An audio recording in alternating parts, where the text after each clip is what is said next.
Hello. আরে ভাই ফোনটা রাখ, আমি একটু ওই একটা ইলিশ রান্না দেখতেছি। ইলিশ রান্না তো রেসিপিটা একটু দেখতেছি।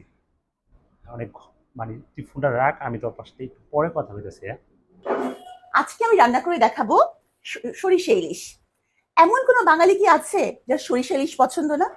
তো সরিষা ইলিশ রান্না করার জন্য 1 কেজি 200 গ্রাম কিভাবে পরিমাণ ওজনের সরিষা ইলিশ রান্না করে একটু চকচকে চকচকে দেখলাম। ইলিশ মাছ। দেখার পর আমি তো ইলিশের দিকে কিন্তু তাকাই নাই, আমরা মানে নজরটা কিন্তু ইলিশের দিকে ছিল না। কারণ যেরকম আপনার ড্রেস আপ বা বডি স্ট্রাকচার বা আপনি যেভাবে আইসা ইলিশকে রিপ্রেজেন্ট করতেছেন, আমরা ইলিশ কীভাবে দেখবো?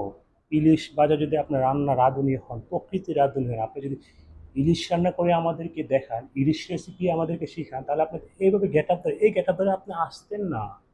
আপনি গেট আপটাতে একটু অন্যভাবে আসতেন। আপনি এখন অনেকটা ফ্রেশ 1 কেজি 200 গ্রাম একটা ইলিশ আনছেন, এনে আমাদের সাথে রান্না করতেছেন, দেখাচ্ছে। আমরা তো ইলিশ রান্না দেখতে আসিনি আপু, আমরা তো আপনাকে দেখতে এসেছি।